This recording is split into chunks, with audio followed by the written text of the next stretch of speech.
gets power, so you want to get light as soon as possible.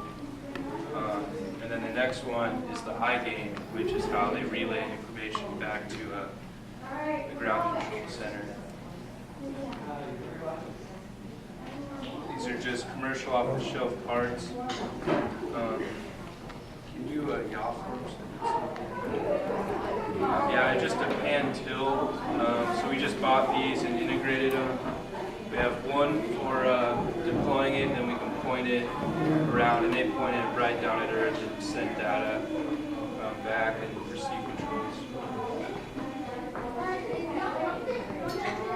We were looking at a bunch of different ideas, and we couldn't really find a dish that was small enough to mimic a 1/6 scale, so I ended up buying a flashlight and taking, that's just the inside, or the light goes right in the middle of it. So got a little creative in an easy way. So next up on the deployment schedule is the app UPS. When we were designing ways to do this deployment, we looked into pulley systems within the hollow tubes. But basically, the moment that tube, along with gravity, it out caused us some issues. So what we did, as you can see on the forward UPSs, we used big, huge servos that have a high torque rating. It also help offload some of the weight with torsion springs. And then also you can see we put in a 4-bar mechanism which uses this gas damper spring that also help offload some of the weight.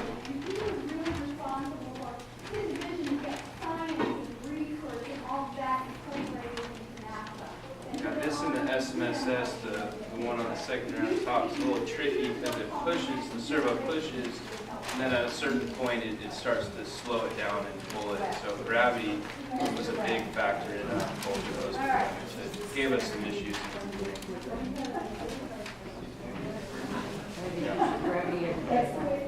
Yeah. This is the DTA. Deployment tower assembly, and there's just a tube in the middle of it, and the point of this is to get it loaded at the top high enough up so the sun shields, the next one's going to be the mid-booms, and they're going to deploy the sun shield to protect all the valuable instruments inside from the sun. I got to keep it really cold in there for it to be like really cold. They're actually testing this whole assembly right now on the thermovac chamber over here, the ISOM, two of the instruments. And pretty exciting that's going on right now too. So the way this deployment works is in those tubes that Colin was talking about. There's a jack screw, something you'd see on some ways to lift up cars that we've hooked up a DC motor to help turn it and automate it. And when we implemented it, we had two choices for power supply. We could either give it a 5-volt source or a 12-volt source, and it turned out that the 12-volt source really accelerated the process, and our lead engineering boss thought that it would be better to downgrade to the 5-volt, even though it takes a lot more time to do. It's much more safe in nature in that you're not just firing up an 80-pound structure at light speed. So this one takes a little bit of time. Bear with us here. Is there any questions while we wait for this deployment to finish? Yeah, a couple of days ago we shipped it out, and it took us about a year to make the shipping grid, and it was almost as long as it took us to build this thing. The other day we got the first wall off, looked in, I was so afraid that something was going to be broken, or and then we actually started moving stuff, and then we just had a huge sigh of relief. We got everything set up, and then we looked in the Pelican case for all the computers. We opened it, and it was empty. We were just like, oh. There was just a switch with the shipping company here, so that was a scare, but we got it all figured out. Where did you build them? Out of Central Coast of California. We all went to, recently graduated Cal Poly San Luis Obispo. So, since this deployment is not super obvious what's happening, basically the goal is to get the feet of this structure high enough above the spacecraft bus so that the subsequent deployments, which is going to be deploying these booms out the side, they're going to basically pull the sun shield out. So we want to make sure that we can get the Otis as high up as possible so that we can try and mitigate any snags that might occur. Now you can see the tube right here when we have the cameras working. It looks like, oh, so this is the tube right here. There's a blue line that signals, we're good, we're high enough. And this is a cable, a restraint cable, Joe. If someone came over and tipped it or something, we wanted to make sure it didn't fall. So we got it tied in there and locked in. Prepare for the worst, but hope for the best.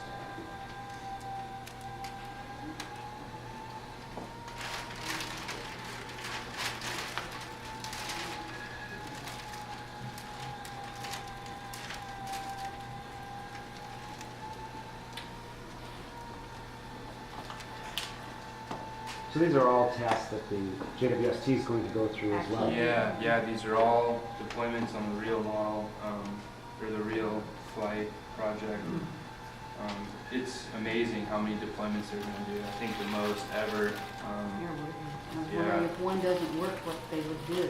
Yeah, I'm sure they have redundancy built in, but yeah, that's definitely spend all this time and get it up like, oh. I'd be really nerve-wracking. Yeah. Maybe we have a robotic servicing mission. I don't think you can get to this one. Not that you. No way.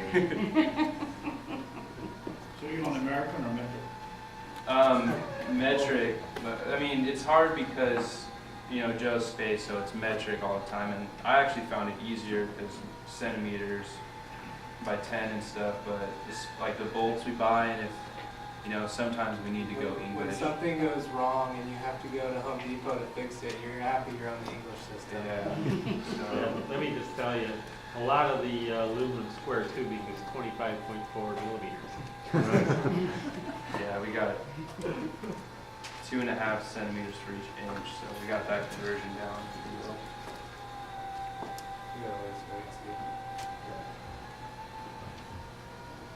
We're almost done. So is it twice as fast with the 12 volt? Yeah, almost 2.5. Twice as fast. Look out. We're really moving.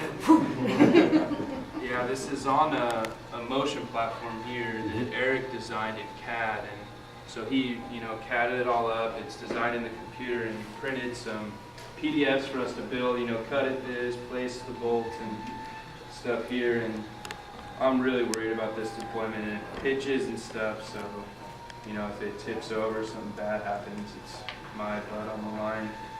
So, even though you guys are probably bored, I'm really happy to see it nice and slow.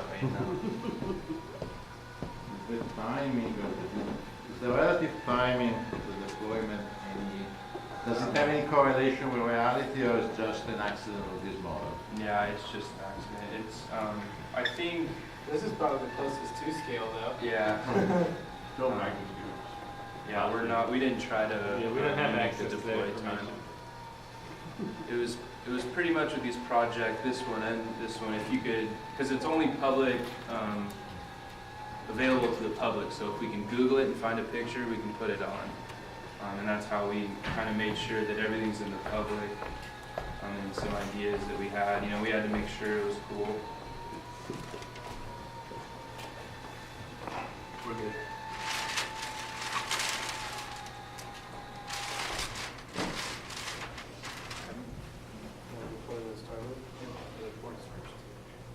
So this next deployment was one of the more challenging deployments to reverse engineer and implement for this model.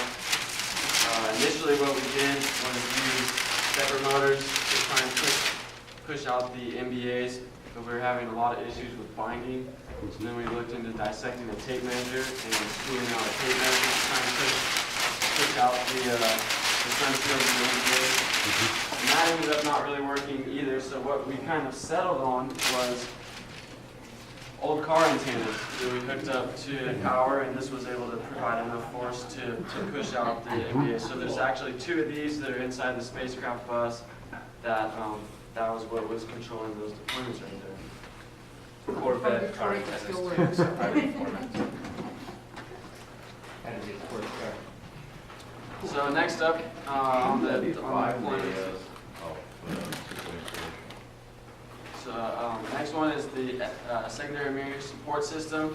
When our boss proposed this project to us, we each kind of got to pick an aspect of the spacecraft as a whole that we wanted to be the lead on. And once I saw the deployment that the optical telescope element had to go through, especially this SMSS, I put my name on it and said that's going to be my baby. So we ended up using the same servo that we used to deploy the UPSs, and it actually turned out to have plenty of torque and worked out quite nice in the end. So on the bottom right camera on the screen up there, you can see we put a camera on the front of the upper left. Yeah, you see it come in, and the bottom right's from the secondary. So the upper left's kind of a cool view because that's basically what the light's going to do for the scientist. It's going to